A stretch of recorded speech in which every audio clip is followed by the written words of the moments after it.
it can be more than challenging to live plant-based in a world that isn't. And in fact, it can be super frustrating in a world that just doesn't seem to get it. I want to personally invite you to join us for our third virtual event of 2020. It's called Kitchen Rescue, and the timing couldn't be more perfect right ahead of the upcoming holiday season. We're going to entertain you with all kinds of cooking demos, with new recipes, with inspiring dishes. And of course, we're going to discuss how food plays such a major role, especially during the holidays, around all family interdynamics. You're going to be able to submit your real life food and family hurdles for our family, and then we'll discuss them in an effort to find harmony and balance around the dinner table. If you're new to the lifestyle, if you're struggling to stay on track, if you're looking for a little bit of spice in your Plant Strong life, or if you just want to be inspired by like-minded folks from around the globe, this event is for you. I want to personally invite you to pull up a virtual chair and join Jane, Ann, Brian, my father, Essie, and myself, not only in the kitchen, but also around the Lazy Susan table. And you most definitely don't want to miss a never-before-heard talk by my father. We have all kinds of surprises up our sleeve for you that will be sure to delight you. And every ticket includes video access after the event if for some reason you're going to miss out on some of the event. Just visit primer.plantstrong.com today, or visit plantstrong.com and click on events. Thanks. I want to welcome you to a bonus edition of the Plant Strong podcast. You couldn't get enough, and neither can I. Over the course of the next couple of weeks, I'm going to drop a few special episodes that highlight the unbelievable transformations of people with all types of backgrounds. It is my hope that these bonus clips inspire and motivate you because, as you're going to be hearing, cutting out all the meat and the dairy and the processed refined foods, and then adopting a whole food Plant Strong diet, while it may not be easy at first, it is massively life-changing from the inside out. And believe me when I say that these people are no different than you. Today, we're going to kick off this special Transformation Tuesday series with Nick Berman. He's another New York City firefighter. And in case you haven't figured it out, it's no secret that I love sharing success stories of firefighters because the firehouse culture is so notoriously steeped in unhealthy food choices. If you recognize Nick, it's because he was featured in the Game Changers documentary, and I've gotten to know him quite well over the last few years, so you're going to be hearing clips from a few different meetups that we've had. Let's kick it off with a special Q&A event that followed a private screening of the Game Changers last year that was hosted by none other than Mr. Jon Stewart.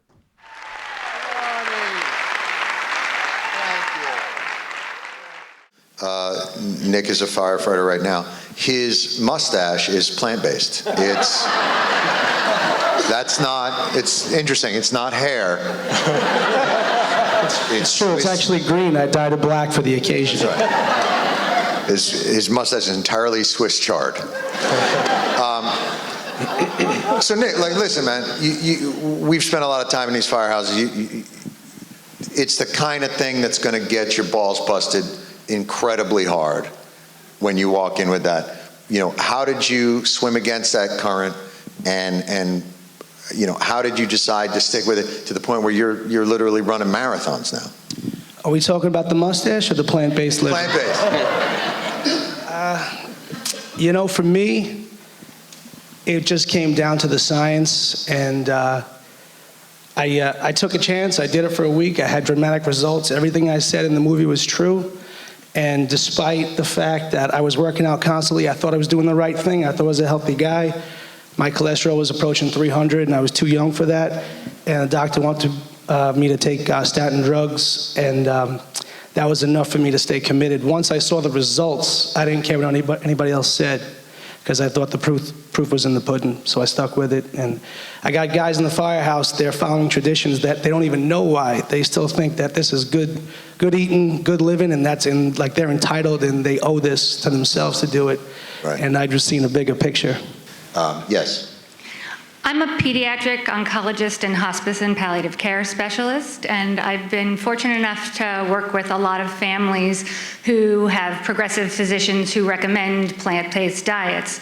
What I get from feedback from their parents is that it's not affordable, and that the foods go to waste and they can't feed all of their kids, even though it's prescribed for the critically or chronically ill patient that it's intended for, while really what we think is that all children should be moved towards this type of diet. So how do we, we're looking at elite athletes with star power and money. How do I get this to every child that needs it? I mean, my understanding is, and I could be very wrong here, but that meat is the most expensive element in people's diet. In that like a rice and beans or a plant-based diet is actually cheaper, but I don't know that. Yeah, we love to say that this is really peasant food.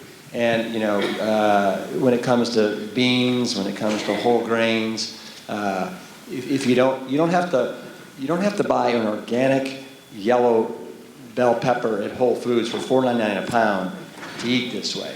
And literally, this can be the most economical, cheapest way to eat on the planet. If you can't do fresh, then do frozen. Frozen is incredibly nutritious and wonderful and never goes bad. You should see our freezer at home between the spinach, the kale, the black-eyed peas, the raspberries, the strawberries, the peaches, the cauliflower, the broccoli. Really, it's phenomenal. But why are they saying? Because if that's not the case, then where is it I think they do want to go to Whole Foods and get the higher end things. I think it's a spoilage thing, that the food goes bad more quickly. And I also think it's a convenience thing. Like we were saying, availability in stores, really and getting it to the people who live in this community and want to do what's being medically recommended for their children. So it comes up. It's such a resonating theme with my families that I have to believe it to be impactful. Yeah. I don't know if you figured this out yet, but I'm the most socioeconomically average person on this panel.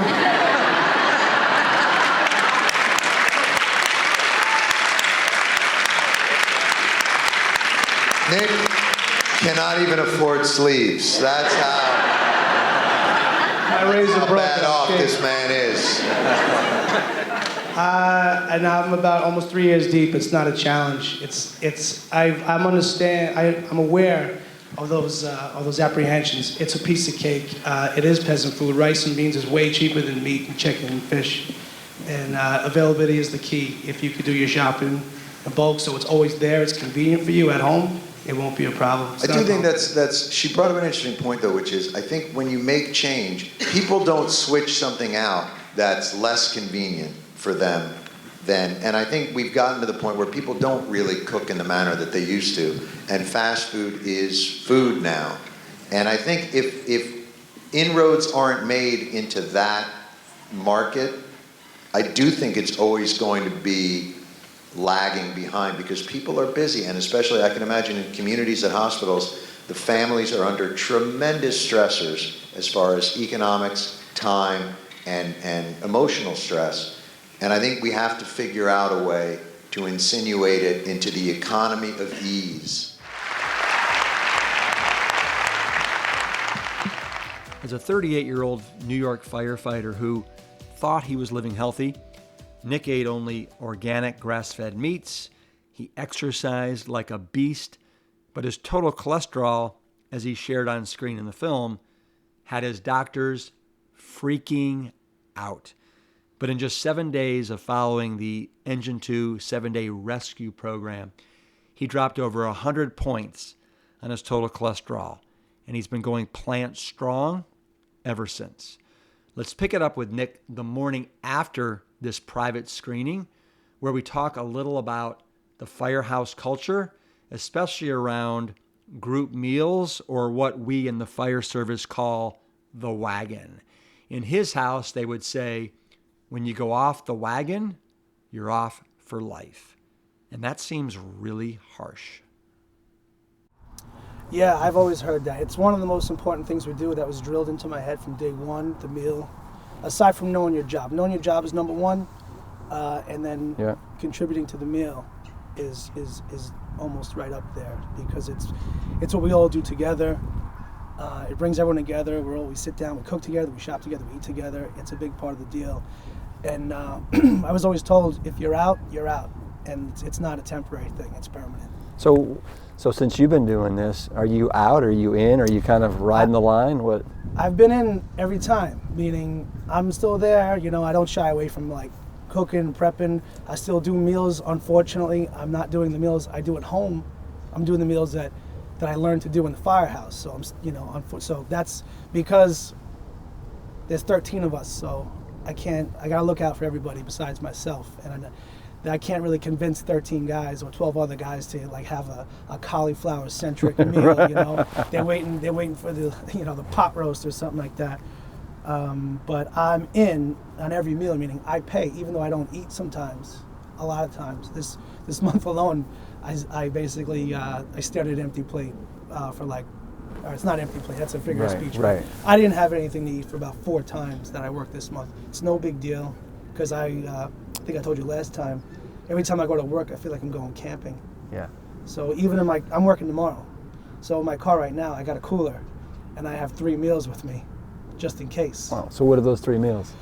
I got my overnight oats that I made last night, and then I got a like a chickpea pasta, hearts of palm, asparagus, and arugula scampi that I made earlier in the week. It's the last of it. And then yesterday I made a lentil soup, and it's got kale. So I got my greens covered. You got your greens covered. Yeah. Now so with that lentil soup, are you going to have like some whole wheat bread with it, or something to give it a little bit more? You know, I couldn't fit that much in my in my cooler, but it depends what the guys got. Hopefully they could deliver something, but it wouldn't be a bad deal, because I overload it. There's potatoes in there. Yeah. There's other like root vegetables I throw in there. Everything came from the farmer's market. Nothing came out of a can. Yeah. So in a way, I'm almost happy to eat that. Yeah. You know, because I know exactly where everything came from. I know how I'm gonna feel when I know who made it. I know how I'm gonna feel when I'm done. Yeah. And it's So the guys, I can't remember, but are the guys still busting your balls at all about the way you're eating, or are they just like, you know what, this is Nick's deal and we're like good with it? No, now they're busting my balls over the movie. They moved on, but yeah, a little bit here and there. But it's funny because they don't realize I'm not looking for a debate. It's not like I get a cut out of everybody that I help transition. Right. I'm in it because I believe in it, and I'm like, so I always look at it. I'm like, who am I supposed to take advice from? You know, when we take fitness and health and diet advice from a guy with bitch tits? Am I allowed to say that? Yeah, absolutely. And I'm like, I look at it like we're all our own business card. Yeah. And I'm not buying what you're selling, you know. So, and at the same time, I'm not looking to persuade anybody. So, I've been around long enough. I could do my job, and so it's not an issue. They could say what they want. It doesn't. My skin's thick enough to take it, and my endothelium is slick enough that it's gonna slide right off. Endothelial cell. Yeah. You know what? That's hilarious, because, and I'm not exaggerating, within the first 3 minutes of having Jon and Tracy Stewart on the podcast, we were talking endothelial cells and nitric oxide. No one else is talking about it. That's all we got to talk about. I mean, if you're not talking it, endothelial cells, you're not up to the latest, health. That's what blew my mind in Arizona, because I hadn't considered that. I remember at the Friends of Firefighters for the Rescue Diet Challenge, when you talked about stay away from oil. It takes 24 olives to make a tablespoon of olive oil. and like how it's so rich in calories. And I'm like, well, at the time I just thought I'm active enough, I could burn it off. Yeah. Because I've always been exercising. I always thought I was a healthy guy, but my version of health was organic, grass-fed, that sort of thing, free range. I thought that was it. But I always felt like I could negate any negatives by working it off in the gym or on the road or whatever. I didn't know that you can't negate the effects of the saturated fat on the endothelium, and ultimately its effect on nitric oxide. And I learned that in Arizona. Yeah. So I've been applying that since. Yeah. I never did. So he thought I've been plant-based for almost 3 years, but now I guess I'm whole food plant-based, no oil for like the last month or so. Right. And so after you did the 7-day rescue back in Friends of Firefighters, January 2017, when you did those 7 days, I think you were probably oil-free, maybe without even knowing it, and your blood work was reflective of that. Then you've continued to eat plant-based. Was that hard, easy, and did you notice any difference? It was harder than I thought, because I found myself having conversations in restaurants that aren't very easy, and you're talking to a server who doesn't really get it, and I'm like, shit. I'm like, how do I get out of this? It's like, it gets to the point where I'd just rather not even have that conversation, because everything you say, oh, I don't want meat, I don't want dairy, I don't want eggs, and I don't want oil. They're like, well, what are you doing here? You got to go to Sweet Greens then, and then it's easy. I was there last week. Yeah, easy. Or Dig In, or some of those other ones there. It's interesting in looking at your numbers here. So before you came to Sedona, you had your annual physical. At work, yeah. Yeah, and here's a phone coming in. Oh boy. That's right. And an annual physical at work, and your total cholesterol was back up to 203. Your LDL was almost at 100. It was 99. And then I look at right after Sedona, your total was 162. So you dropped almost 40 points. Yeah. And the only difference in time there, is that's like. Yeah, what was that? 2 weeks? 2 weeks, right? And then your HDL, your LDL was 74, so you dropped almost 26 points on the LDL in 2 weeks. And those to me are the two of the most important numbers. Wow. Well, what's funny is aside from the no oil, because that wasn't made clear to me before. Yeah. I don't, anyway. So I by eliminating oil, I indirectly or directly eliminate all this other processed stuff that I was eating that I didn't know had oil in it. Like all these veggie chips and stuff that I thought I was doing the right thing. Well, it's not the conventional potato chip or a tortilla chip. So that's out. I haven't touched them since, and veggie straw, whatever. So and other things like that oil is in, that I was eating and not realizing, and all that extra saturated fat. Yeah. One of the things that you become a runner, you're doing marathons. You've been kicking some major butt in your training runs. Give me some examples, some runs you've done. That was amazing. That was amazing. All right, so about a week before Sedona, I did a 24-mile run in 4 hours and 5 minutes. That was my marathon time in 2018. So I was content with that. I'm like, all right, I'm already ahead of schedule, because I can definitely step it up and squeeze 2 more miles in at a faster pace than this. But then I go to Sedona, didn't do too much running. I got 2 runs in. We did the morning workouts. Yeah. But I only probably ran 10 miles total since I did the 24-mile run. Week and a half goes by, I go out there, first thing in the morning, boom, 22 miles, 2 hours, 58 minutes. I couldn't believe it, and I knew it. What pace is that? It's like an 8. It's like 8:03 per mile, something like that. It was something like that.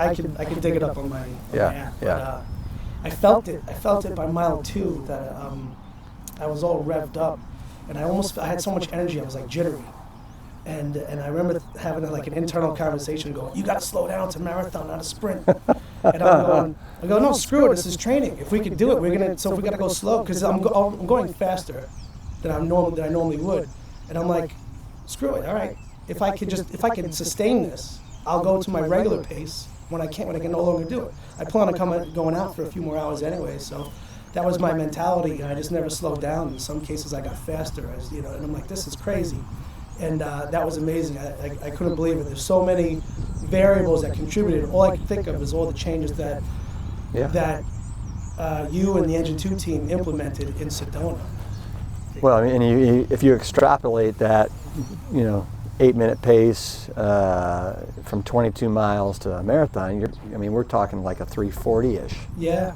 345. Yeah. That's nothing to sneeze at. No. Right? That would be a PR, right? Oh yeah. That would, like I said, last year was my fastest, 405. Yeah.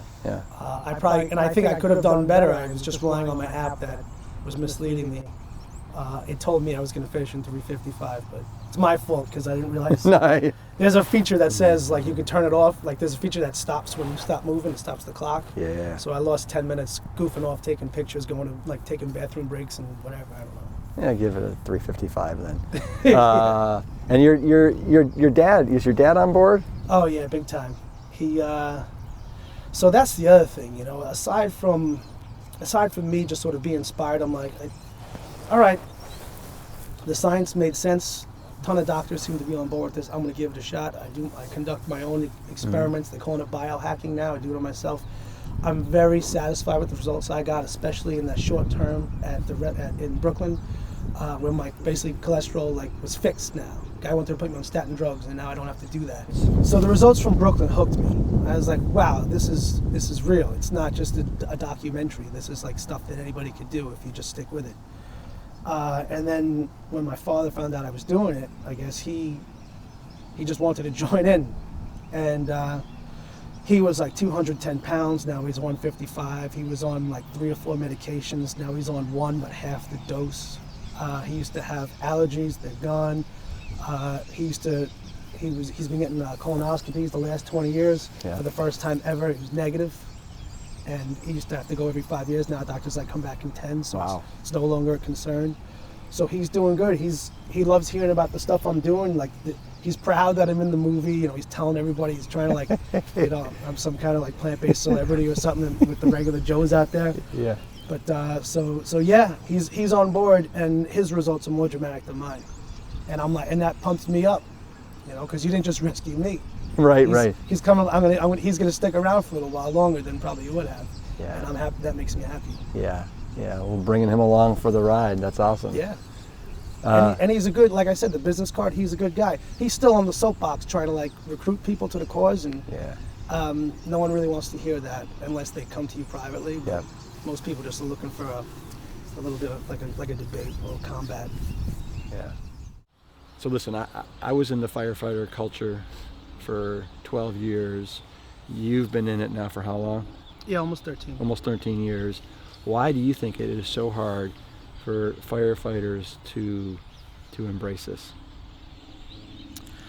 I think it's hard for firefighters to embrace a plant-based lifestyle, and this is consistent with what was addressed in the Game Changers. It's that post World War II mentality of, oh, you earned this, you earned the right to have steak whenever you want, and I guess a lot of guys felt that way, and because we're so deeply rooted in tradition, guys that didn't fight World War II were still eating like this, right? So every day that plate's got to be half meat, 25% starch that they may not eat, 25% vegetables that they definitely won't eat, and they're all going to be smothered in stuff that'll make it taste like dessert. The real issue to me is they're just so content in their habits. They don't want, it's really hard to break the habit, to actually get out of there and try something new for longer than one meal. And that's the challenge, is to sort of get them to, you're not really turning your back on tradition. You're sort of keeping an open mind to maybe a better possibility for long-term health for everybody. Right. I think we talked about today at lunch was just that, and then maybe John brought it up, but then making a plant-based substitution that maybe looks similar to what they're used to, if I'm not mistaken. That did come up. I don't know, there's a guy who works in a restaurant. He got his hands on that Impossible meat about a year or two ago, and it does look a lot like it, but you're still going to get that. There's still some resistance. To it. People try it.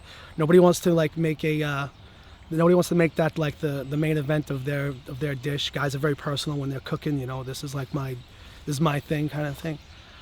I don't know if that's the key to victory. I think the key to victory is just having the courage to try something new, to sort of absorb and digest the science and just stick with it for a few months.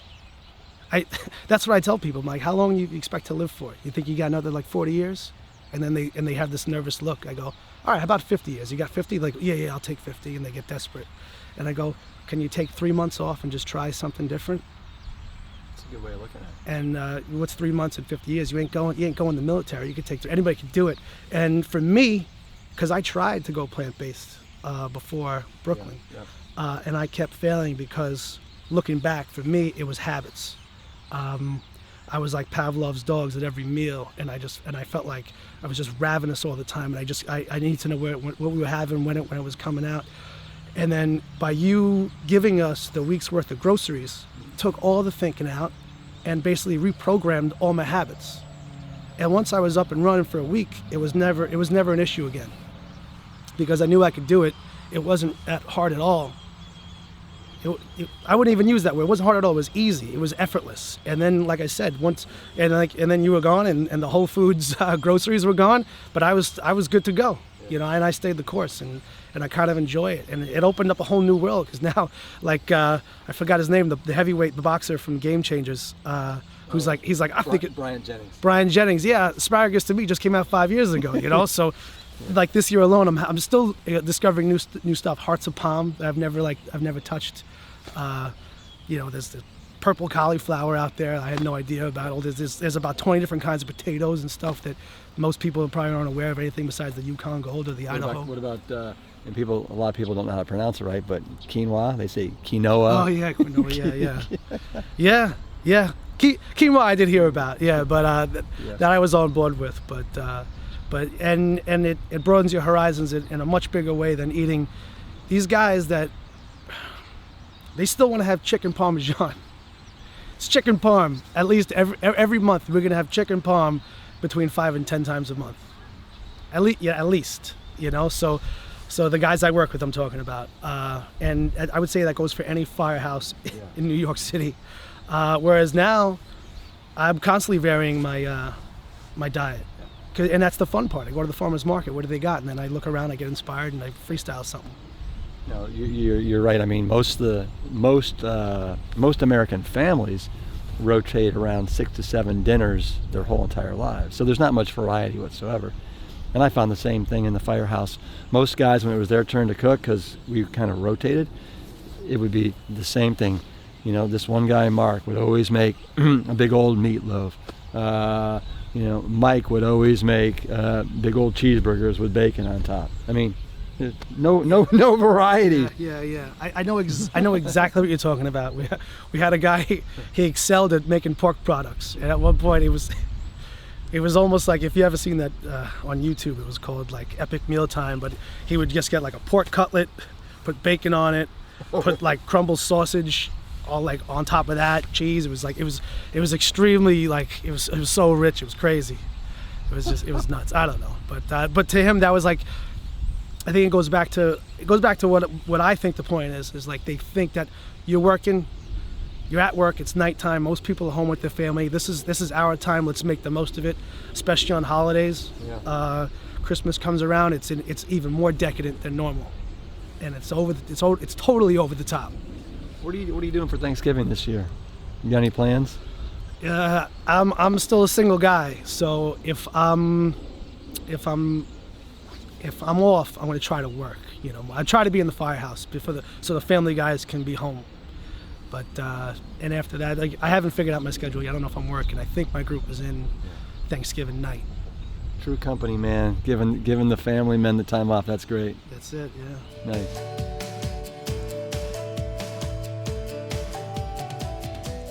As you heard Nick mention, he was a guest at one of our 5-day Engine 2 medical immersion programs in Sedona, Arizona, back in the fall of 2019. And this is where he learned to tighten the screws on how he was eating, especially when it came to all of the added ubiquitous oils. It was a learning experience for Nick, not just because of the education that he got, but also being in a community with others at the same time can be very powerful. And we can't wait to return to our in-person immersions, but that doesn't mean the education and the training has to stop just because we can't meet in person. That's why I hope that you'll join us online for our next virtual Plant Strong Primer Kitchen Rescue event from October 23rd to the 24th. You can visit plantstrong.com and click on events to learn more.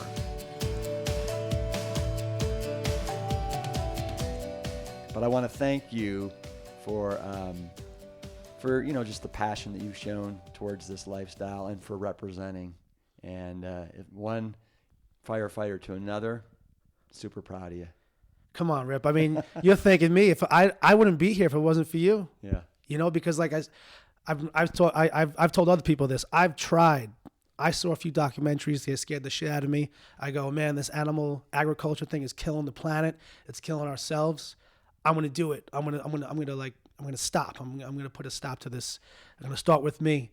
And I just kept failing. And I tried for a few months. And then the Engine 2 7-day rescue diet challenge that when you came to Brooklyn, that's what got me up and running. And it was enough. That 1 week was enough to break the habit. Mm-hmm. And that's why I was able to stay plant strong all this time. And I got to say, every time between that, the premiere, you invited me here, I'm extremely grateful. I don't know how I can repay you, but if there's anything you need, Rip, I'm at your service.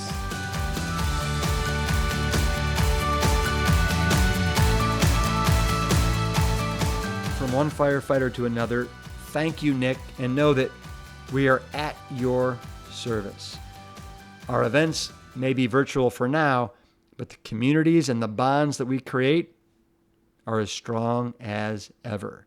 Visit plantstrong.com to view details on the Plant Strong Kitchen Primer event and all of our resources, including the meal planner, our books, and our Rescue 10X online coaching program. Next week, we're back with another bonus Transformation Tuesday episode.